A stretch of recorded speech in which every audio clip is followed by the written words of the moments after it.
welcome to A Psych for Sore Minds. I'm very excited about my next guest, Joni Johnston. So she is many things. She's a forensic psychologist, a crime writer, and a private investigator, and also has recently written her own book called Serial Killers, 101 Questions True Crime Fans Ask.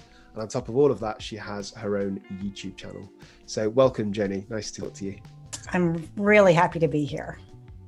So let's just go straight into it. My first question would be, you obviously wear lots of different hats and you see lots of different cases from different perspectives. What have been the cases that have stood out to you the most, either because of the nature of the crime or emotional connection to the victim, or whatever connection you felt? Well, there's so many different ways to answer that question. I mean, my first thought was just kind of flashing back to when I was 14 years old and read about Charles Manson and 𝐏𝐬𝐲𝐜𝐡, because that was really the first kind of true crime case that got me interested in forensic psychology, although I didn't know what it was at the time. And then I've been really lucky enough over the past several years to be interviewed on a number of different shows about serial killers in particular.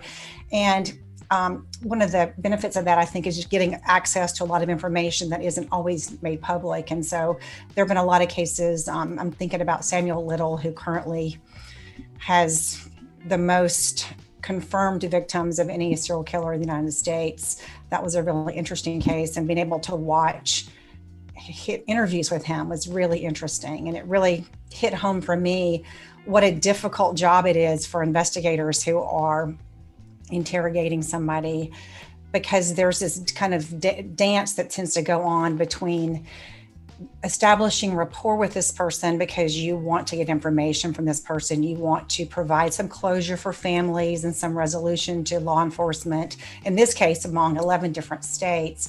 And so you have to establish rapport. And then I think sometimes that involves pretending to almost go along with what this person is saying, which I think is very uncomfortable for the investigator, but a necessary evil to some extent. And so it's really been interesting to watch some of those interviews and just see how, again, difficult it is for law enforcement. And also, of course, just to see the devastation with families is really a tough thing to witness. Okay.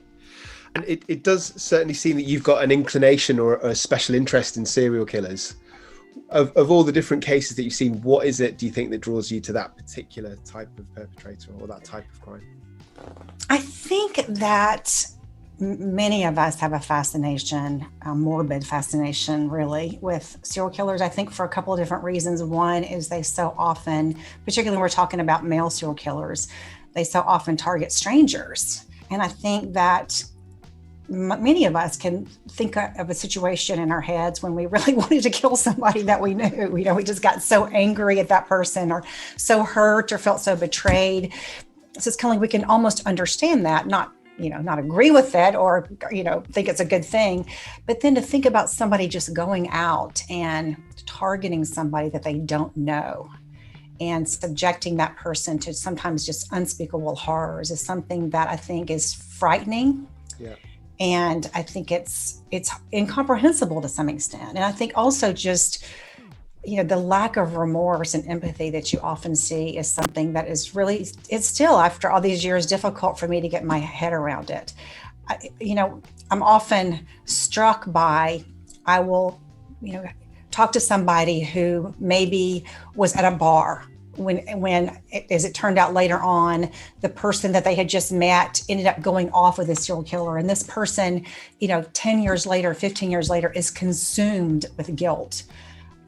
I should have spotted something, or this thing seemed kind of off, but I didn't do anything, or whatever. And then you have this person who's done all these horrible things, who really doesn't seem to to lose a moment's sleep over it. And I think that's really something that, as a forensic psychologist, I don't know that we'll ever completely be able to understand that. Yeah, I think you've hit the nail on the head. Serial killers are, on the most part, ununderstandable, aren't they? Because other perpetrators of crimes, violence, even extreme violence, even if the average person wouldn't do what they did, at least you can understand how they got there. You can understand how somebody kills with jealousy or rage. Whereas with serial killers, especially when they pick their victims up at random, it's not really possible to conceptualize why somebody would be driven to do something like that. It's so interesting, and I'd love to hear how things are in the UK. But I know here we would look at, what causes this. That's the number one question, like in my book, what creates a serial killer? It's like we have all this information. On the one hand, we know about trauma history, which is very common. We know that head injuries occur in a much larger percentage of serial killers than they do in the population. I mean, we can identify all these kind of risk factors, and yet to say why this person became a serial killer, we don't know that. It's like there's a perfect storm that is created that is a combination of probably some genetic predisposition and then some, childhood history potentially, and then some adolescent experiences. But we don't have a recipe. We can't say if you take A, B, C, and D, that's what's going to make a serial killer. I think part of the problem is that the sample size is so small, because serial killers are actually very rare, despite the fact that the general public are so scared that it's really hard to make any generalizations when you have so few people to use as a basis or as an experiment, and because they're all very different as well. So here in the UK, I don't think there's that much of a concerted effort actually to understand serial killers broadly. We take individuals and we look into their past, and we look at all the factors that you mentioned, from teenage angst to damaged relationships. So we understand individuals, but I think we have very little understanding of them as a group. Yeah, I think that's true. And, you were talking about how rare it is. And I think that is something that needs to be emphasized, because there's so much media attention to it. And in the United States, particularly recently, it seems like over the past year, there's really been this just kind of like frenzy of shows and documentaries about different serial killers, particularly ones in the 70s, 80s, and 90s, which was the heyday of serial killers in the United States. And so I think it has created this misperception that there are a lot of them. But one of the things that you mentioned, which I think is really important to point out, is that when we have any kind of situation where it's a rarity, it's so difficult to predict it because it is so rare, and it's so difficult to study it because it's so rare.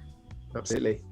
So I have to ask, how did you manage to break through into your media career? Because to be a forensic psychologist, there's a structure. You can get onto training courses, you can pass exams, whereas the media is a very complicated beast. So how did you manage to crack it?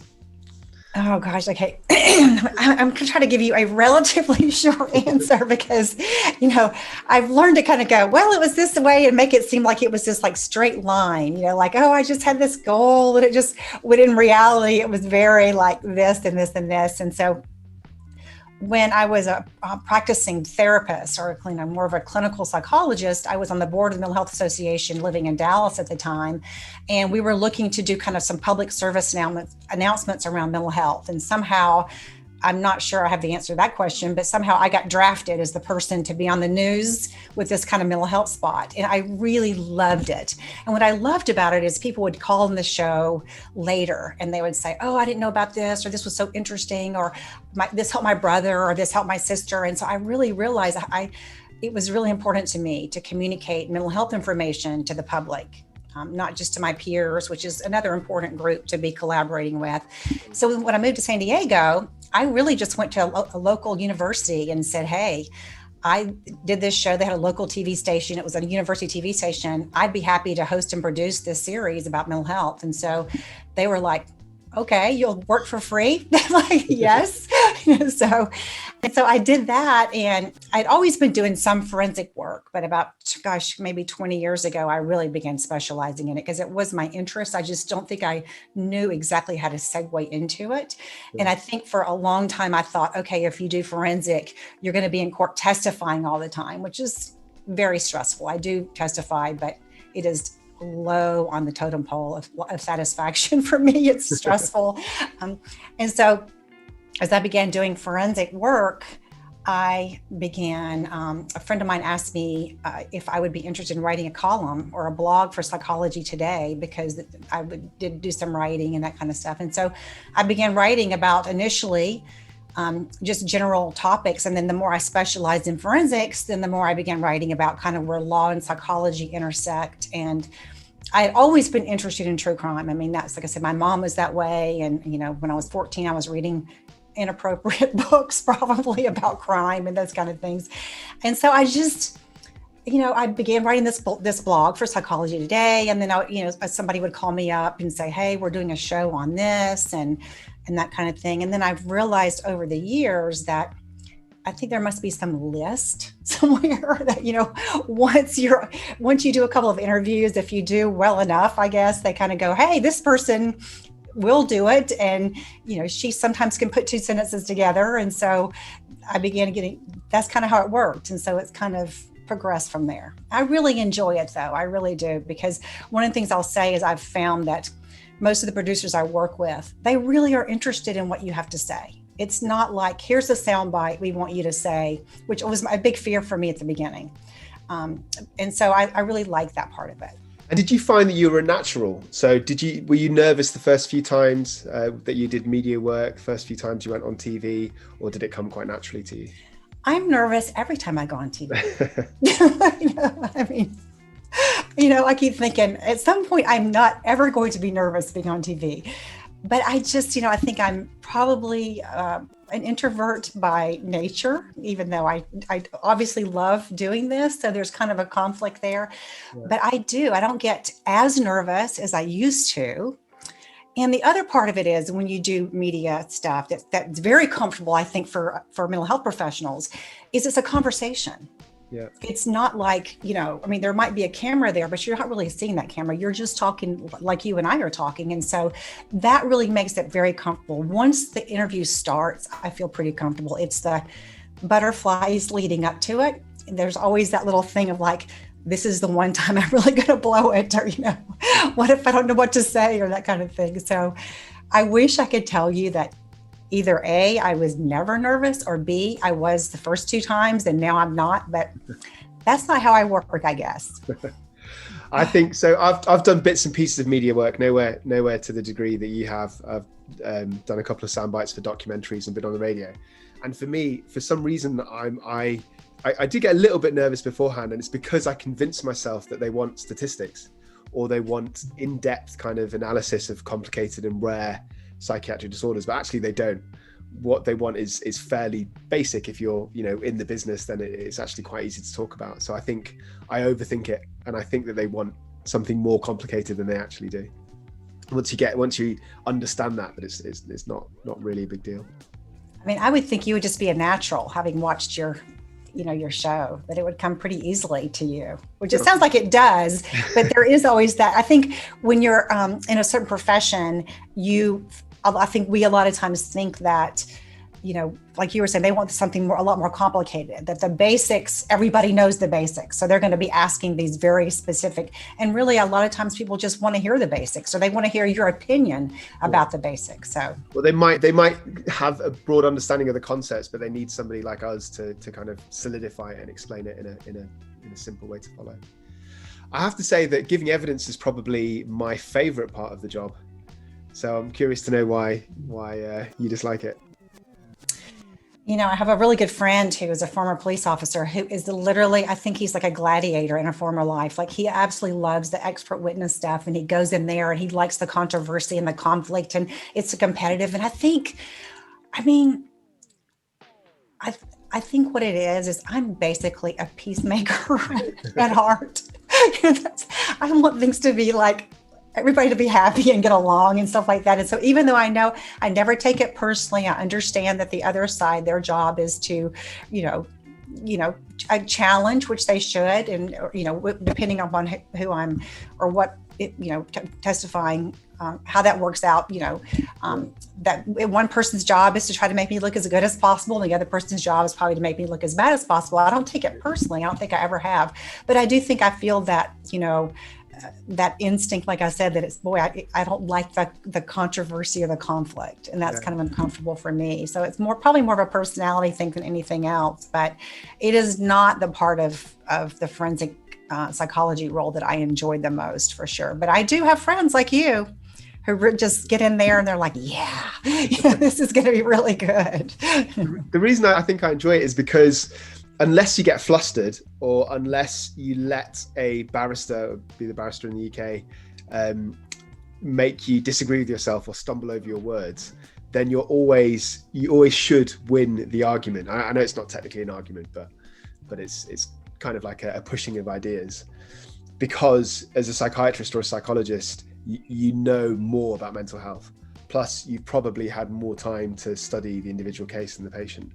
So I think as long as you stick to your guns and don't get tricked, then you should always win. So I think that's why I enjoy it, because it's like an argument that I know I'm going to win, a polite argument.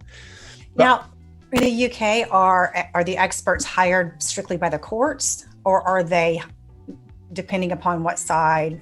So you can either be hired by the defense solicitors or by what we call the CPS, so the Crown Prosecution Service. The vast majority of the time it's by the defense, because the CPS only instruct experts if they disagree with the defense psychiatrist, which is only a minority of the time. Well, I don't have an answer for this, and you might not either, but I do wonder whether, how do I put this? Because Americans are known for being quite brash and direct with what they say, whereas English people are always sort of quite shy and reserved. So I wonder whether the actual system's more adversarial in the States. The people that are directly kind of challenging and rude in front of each other, whereas English people kind of want to argue, but we're too polite to really say what we're thinking. Yeah, it would be interesting. I think just in my own experience, even in the United States, it just depends so much on if it's a criminal case or a civil case. A lot of times I'll see a different degree of enthusiasm in terms of that controversy or that, adversarial nature. And then, I do a lot of work for the Board of Parole or with public defenders, and something that I kind of have a heart for, and I like doing that kind of work. And I definitely find that in testifying in those kind of cases, as opposed to civil cases, when somebody is suing somebody for money and can be very adversarial. A lot of times in criminal cases, unless it's a super high profile kind of case, there doesn't seem to be as much of that. There seems to be more almost cohesion, because, if there's a relationship between mental illness and violence in this particular person, and it's related to the crime, a lot of times there's a lot of agreement about it, or there's kind of minor disagreement about it. So I don't know. I would be really curious to find out, like as you were saying, if the UK versus the United States, if there was more of a adversarial kind of bent to litigation. It'd be interesting to know. I don't know the answer to that question. I don't know either. Do you think this is my next question is going to be quite a broad one? Do you think is there anything you can pick up on that you think's flawed in the forensic psychology system in the States, or anything that can be done better? Oh gosh, I mean, there's so many things I would say about that. I mean, one of the things I really this kind of, I think, speaks to us talking about the adversarial nature of the legal system. I know in some countries, I believe France is one, although I could be mistaken about that all the experts are hired by the courts. Right. And I kind of respect that system in a way, because even though I have to say, I can't think of a time when I've ever felt like my testimony was influenced by the side that's hired me. There is always that push-pull, and there's always that navigation that you have to be really clear with the person who's hiring you, because they're hiring you to give an independent opinion. Yeah. And yet they obviously have a need to protect their client, whether that's the state or the defendant or the plaintiff, depending upon civil versus criminal. And so I think that sometimes it gets, I think it complicates things. And so I understand it, because you can get the best person or whatever. If if you're using private individuals versus the courts, you probably wouldn't get paid as much if it was all, sometimes I think I would prefer that, that kind of system, although I have never operated in it, so maybe I wouldn't feel that way. It does seem a bit more neutral and kind of objective, doesn't it? There's a less complications or potential complications. And then I think, wearing a couple of other different hats that I do, I have to say, I think we do as well as we can. I do a lot of violence risk assessments, and that's so tricky, because we know how hard it is to predict future behavior. And yet when somebody is getting out for parole, that has to be done, that's something that I feel like, I don't know that I think our system is as flawed as I think that we just have to keep getting better and working so hard as professionals, as psychologists, try to figure out, how can we do this better? How can we make sure that we are using the right risk factors? And how can we make sure that we're including protective factors and those things that sometimes we overlook and that kind of thing. So I'm always kind of trying to read and research and worrying. And, I don't want to overestimate somebody's violence risk. You don't want to underestimate somebody's violence risk. And how do we put a plan in place also that's going to maximize the chance this person succeeds when they are released? Do you feel similarly, or how does that work? Yes, I think that what I remember being taught in my training in forensic psychiatry right from the beginning was that we can never predict violence, and we should never say that we're predicting violence. All we can say is that these factors in this one individual are more likely than the average person to lead to violence. So in some people, it might be drug abuse, it might be problematic relationships with specific members of the family, it could be like gang affiliations. So it's to highlight the individual factors per person rather than say he or she is definitely going to do or not going to do this. So yeah, violence risk assessment is definitely a big part of my day-to-day work. I do more expert witness work, so it's more about fitness to plead, more about psychiatric defenses. But yeah, I think the problem with violence reduction is that you become more confident in predicting somebody's future violence when you know more about them and when they've been through the cycle of forensic psychiatry more times. So there's a slight irony, because you have more confidence in predicting risk after they've already been through the system, in which point it's a bit too late to a degree. It's the people who are either quite new to the system or who have committed offences in quite an unpredictable manner. So they're not necessarily antisocial, and then they suddenly become psychotic out of the blue. Those are the people that are probably the most dangerous, but also the hardest to predict violence for. Yeah.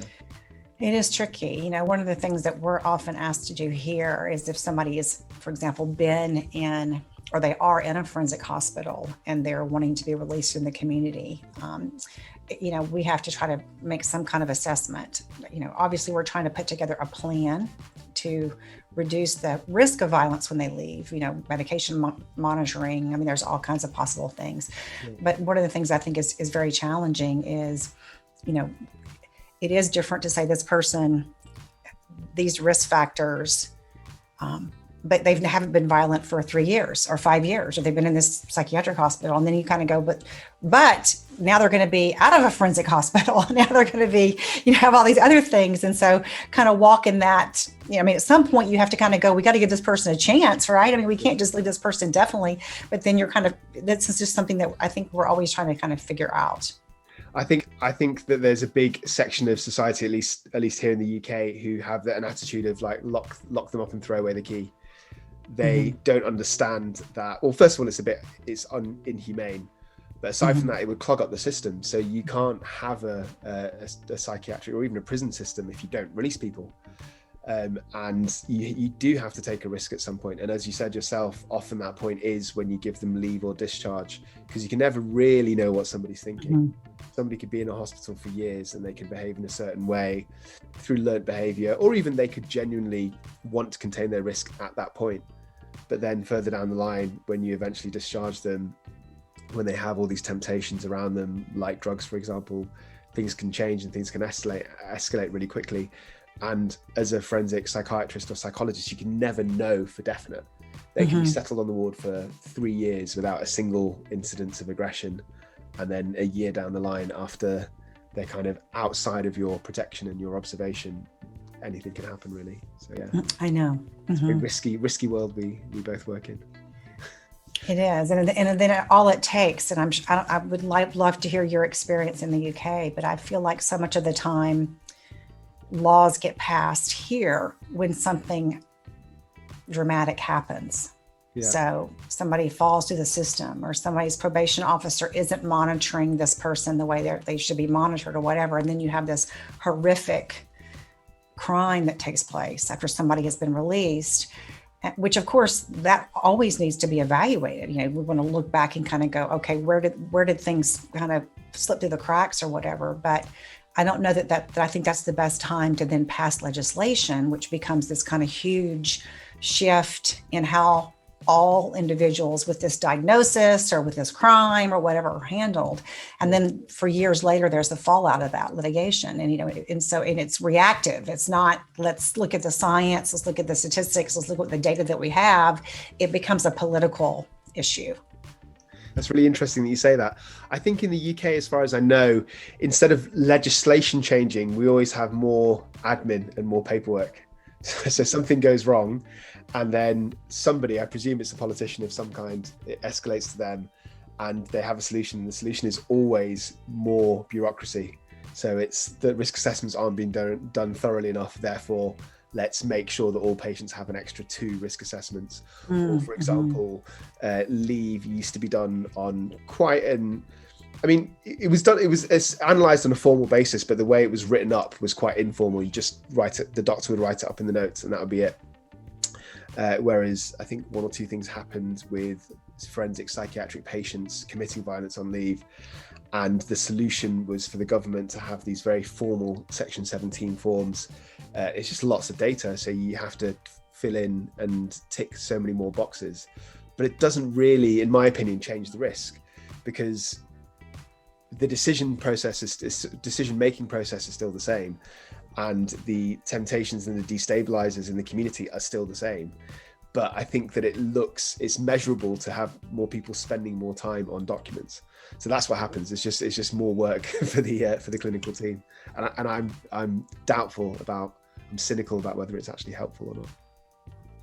That's interesting. I mean, there probably is some parallel. I can't think of one right off the top of my head. I mean, what comes to mind for me are laws like the 3 strikes law, where you have somebody who's committed a couple of crimes and they spend very little time in prison for a number of different reasons. And then a horrific crime happens. And then what happens is then it becomes this 3 strike law, where if you have, 3 felonies, you're in for the rest of your life, which, on the one hand, there are plenty of people who are like, hooray, 3 strikes, you're out, that, in baseball and in the criminal justice system, that works, But then when you start looking at it, it's like, then it becomes just this huge thing. And you have people who are spending years and years and years in prison who are not at any kind of violence risk. And it's arguable whether their offenses should qualify for that anyway. And so then the pendulum gradually kind of swings back the other way and that kind of thing. And I understand that. I mean, again, anybody who's worked with victims of crime and families with victims of crime, and I understand that pain. And, one really, really amazing way that I see so many families cope is they become advocates. They become advocates for other victims. They become advocates for closing loopholes that should be closed. It's just that balance of, making sure that the laws that we're passing and what we're advocating for is really going to serve the community. Okay, that makes sense. Can I ask you, Joni, for any budding forensic psychologists that are watching this, what would be, do you think, are the worst and the best aspects of your job? Oh gosh, I love what I do. I mean, I just have to say that I absolutely love it. I'm old enough. I know I don't look it, but I'm old enough where I feel like a lot of the advice I would give would be like, okay, well, that was true 30 years ago, but now it's not. So the best parts of my job is it's endlessly flexible. I mean, there are so many things, and I know you can attest to this. There's so many hats you can wear as a forensic psychologist. I mean, you can work in the court system, you can work for the Board of Parole, you can work in a prison, you can work in a hospital, you can work in a corporate America. I mean, there's a lot of different things that you can do as a forensic psychologist. And that's one of the things I really, really love about it. Worst thing about being a forensic psychologist, I think that totally depends upon your setting that you're in. I worked in a maximum security prison for a couple of years on the crisis unit, and I loved it. However, it was so stressful. I mean, it was just incredibly intense. And one of the most challenging parts of that for me was I had younger kids at the time that, people just don't become not suicidal when it's 5 o'clock. And so I would go to work and your shift might be 8 to 4 or 9 to 5 or whatever. And I would be there till 8 o'clock at night sometimes because you just have to kind of take care of that. So that's, again, more of a specific position drawback. Like I said, I can't think of anything else I would rather be doing. And so I don't want to paint this Pollyanna picture of everybody should be a forensic psychologist. But for me, looking at being able to talk about and evaluate and talk to people and look at where law and psychology kind of intersect is the most interesting thing in the world to me. So I would not change it for anything. That's good. That's a glowing recommendation from you there. In terms of patients that you've seen, are there either any individuals, or, and feel free to anonymize them, or an individual setting where you found them more challenging than others? So, for example, if they've been aggressive or violent, is there anything that stands out for you? Probably, obviously working in a prison setting was probably the most challenging in terms of that piece of it. Now, I do think being a psychologist or being a mental health professional, I always felt safe for the most part working in prison. I don't think I was naive, although it was funny because there was this constant tension between custody officers and mental health professionals, because I think custody officers who saw everything that we did not see, thought we were like little snowflakes walking around, had this Pollyanna view of, and I don't think that's true to a large extent. I mean, I think what that was really reflecting is that, think about it, if you're a psychologist working where I used to work, you are very low on the hit list. I mean, it's going to be number one, a fellow inmate, right, who is likely to be the target of violence. Number two, probably a custody officer that you've gotten some kind of beef with. Number three, a psychiatrist who may be trying to get you to take medication that you don't want to take, or that, psychologists for the most part were seen as kind of the helpers, right? These are the people who can help me maybe get changed to a different yard, can help me if I'm depressed or thinking about suicide, sometimes can help me by, if I have a drug debt that I can't pay, I can pretend to be suicidal and get changed to a different yard. I mean, there's all that kind of complexity. So, but there were definitely some challenging parts, just working in that system, and just also trying to manage and navigate the relationships among the different inmates was probably one of the most challenging, I think, parts of that, because that's where things really can be unpredictable. And it took me a while to understand kind of the yard politics, which are very real. As I don't know if you've worked in a prison setting, but you have to know those. I mean, you have to figure those out pretty quickly. So I think that was really challenging. And also just, even though that by the fact that you have been sentenced to prison, you were giving up some of your rights. It was always hard for me just because there's such a lack of confidentiality, and trying to maneuver that was something that was really stressful for me. Yeah. Okay. So I carry out one-off assessments in male prisons quite frequently, probably about 2 or 3 months. And I did work in a female prison for about 2 years. Okay. And people often would ask me about whether I felt safe or not. Mm-hmm. And actually, I did feel safe on the whole, similar to your experience. I think because when I do the medico-legal assessments, the vast majority of the time, they're on their best behavior, because they think partially correctly that if they make a really good impression, that I would write a positive report for them and the judge might be lenient on their sentencing.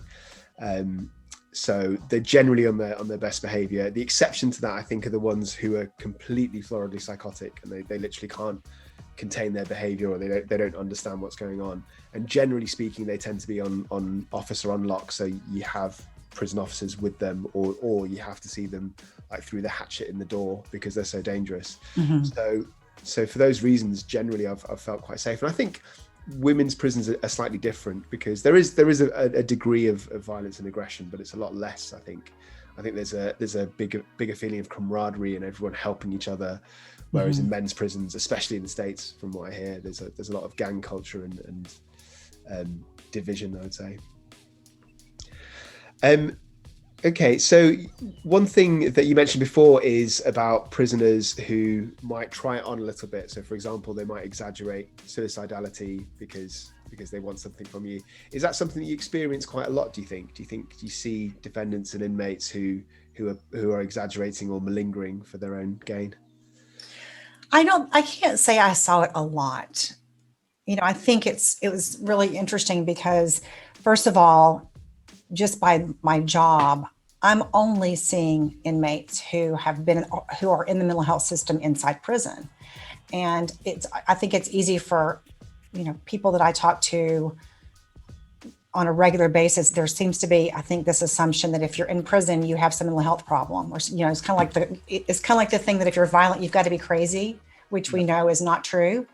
I think about 35% of inmates in the United States in the prison population have received some kind of mental health care in the system. And that can range from, we see you every couple of months to check in because you have a history of depression at some point in your life, all the way to being sent to a forensic hospital where you're there until you're ready to be released. So there's a huge, variability. So I'm not seeing most inmates, first of all. And then number two, I think most of the inmates that I saw were experiencing significant mental health problems, especially on the crisis unit, which is where I was. At the same time, if you are an inmate, you have to learn to figure out how to navigate that system.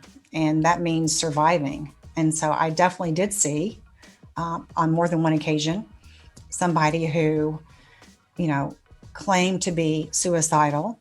And I think they were afraid is really what they were, because they, again, whatever reason, they got in a conflict with another gang member. They, again, had a drug debt that they weren't able to pay. There was some kind of problem on the yard. And so, sometimes I think that person felt like if I go to the custody officer and tell them what's really going on, then I'm either going to be disciplined because I'm not supposed to be doing these things anyway. Yeah. Or I'm going to be kind of told, well, too bad, it's your problem. Whether that's true or not, that was the perception of it. Yeah. And so, claiming to be suicidal or having a mental health crisis was one way to get removed from that yard, and either put in the crisis unit, or sometimes they would get put in the segregation unit for safety concerns. So you're not being punished necessarily, but you're being put in the segregation unit till we figure out what we do with you. So yeah, I definitely saw that. But no, I would not say that is something that happens, often. Yeah. But there's actually, I can't even remember, there's a slang term that people used to use for it, for this kind of like suicidality that was kind of a code word for, I got to get off this yard, before something really bad happens. So yeah, it was, a very small minority, but again, it happened often enough that everybody kind of knew about it. And sometimes, a lot of times the inmates, once they were safe, right, off that yard, they would say what was going on.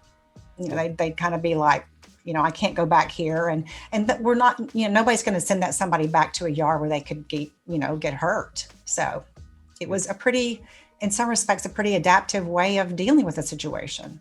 Yeah. No, I can totally understand. You adapt to your environment, don't you? So if they felt that was the only way to get out of their situation, it makes sense. Mm-hmm. So if I can ask you, I know that you were a private investigator. Do you still do that kind of work now? The short answer is no. I mean, I became a private investigator. I used to do, years ago, a lot of assessments and investigations in companies where somebody was complaining harassment or discrimination. I partnered with a labor law attorney for a few years in Dallas and would go in and do this. And then when I moved to California, I did this for a while. And it was interesting kind of work, very different from most of the forensic work that I do. And then California passed a law that you had to be a private investigator. I had to either be a private investigator or an attorney to do any kind of workplace investigation. Okay. And so I decided, okay, well, I have a big birthday coming up. I'm going to become a private investigator for my birthday. And so I had done so many investigations. Normally you had to have 2 years of experience under a private investigator to be eligible to sit for the license. But I had done so many workplace investigations already. They waived that 2 years. And so I took the test and passed it and became a private investigator. And I've renewed my license ever since then. I don't do that many workplace investigations anymore. I really like this criminal work is kind of where my heart is. Yeah. And I've never done the kind of work a lot of people associate with that. Like I'm not with a camera, staking out the husband leaving his office to see if he's driving to the hotel or anything like that. I've never done that kind of a work, and I don't think that would be my bailiwick at all. So yeah, it was really for this very specific purpose. It allowed me to continue to do these investigations. And then, I think it's probably vanity to some extent. It's kind of like, I don't want to give it up, right? I mean, I passed the test, I kind of think. So I just keep renewing my license, even though I don't do that many anymore.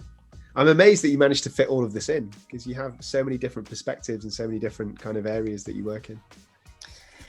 Well, thank you. I mean, I'll take that as a compliment, although I could also say it could probably some maybe latent undiagnosed ADD going on as well.